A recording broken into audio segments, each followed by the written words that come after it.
Okay, નમસ્કાર, હું ભરતસિંહ ઝાલા. છેલ્લા ઘણા સમયથી ગુજરાતમાં નકલી બિયારણના કારણે એક ખેડૂત એક હેક્ટરની અંદર જે વાવણી ખર્ચો કરે છે એ 1.5 લાખથી વધારે થાય છે. અને નકલી બિયારણના કારણે એ 1.5 લાખ રૂપિયા તો એના જાય છે, પણ પતિ પત્ની અને બાળકોએ મજૂરી કરી એ પણ જાય છે. તો નકલી બિયારણ પાછળ જે ખેડૂતોનો ક્રોપ ફેલ્યોર જાય એને તાત્કાલિક અસરથી હેક્ટરે 2 લાખ રૂપિયા રાજ્ય સરકાર ચૂકવી આપે. અને જે નકલી કંપનીએ બિયારણ આપ્યું છે એના ઉપર નામદાર અદાલતમાં રાજદ્રોહનો કેસ થાય અને નકલી બિયારણ જે પધરાવી દે છે એના ઉપર ફોજદારી કાર્યવાહી થાય અને એના પાસેથી પૈસાની વસૂલત કરે.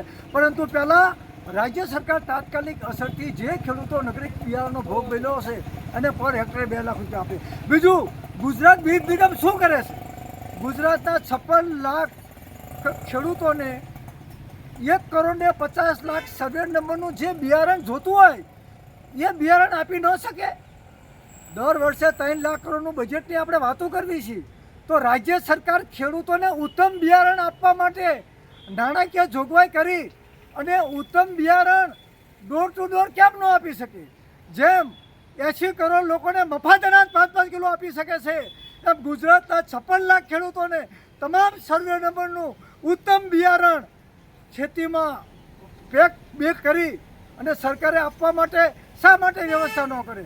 વીમા કંપની તમને લૂંટી ગઈ, સરકારને ખેડૂતોને, તોય તમે કંઈ ન કર્યું.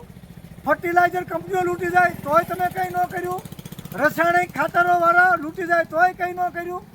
અને ખેડૂતોના ઉત્પાદનના ભાવ વેપારી ન આપે તોય તમે કંઈ ન કર્યું.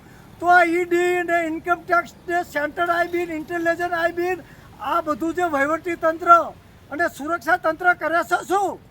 ક્યાં સુધી આ દેશની ધરતી લૂંટાતી જાય અને વંદે માતરમ, ભારત માતા કી જાય કહેતા કહેતો ભારત માતાની ધરતીમાં નકલી બિયારણ પોરવી જાય છે, તોય તમે શું કરો છો? હવે તો જાગો. રાજ્ય સરકારને આ બાબતે આપ શું કહેશો? બોલે છે રાજ્ય સરકારને ચોખ્ખું કહું છું કે જેનું નકલી બિયારણ આવ્યું છે એ તમામ ખેડૂતોને 2 લાખ રૂપિયા આર્થિક મદદ કરે અને નકલી બિયારણ આપનાર કંપની ઉપર ફોજદારી કાર્યવાહી કરી અને એ પૈસા બિયારણ કંપની પાસેથી વસૂલ કરે. અત્યારે તાત્કાલિક અસરથી રાજ્ય સરકારનું ગુજરાત બીજ નિગમ અને ખેડૂતોને જેના ખેતરમાં નકલી બિયારણ આવ્યું છે એને પર હેક્ટર 2 લાખ રૂપિયાનું વળતર ચૂકી આપે. ડુપ્લિકેટ બિયારણના કારણે જિલ્લામાંથી કેટલા ખેડૂતો બરબાદ થયા?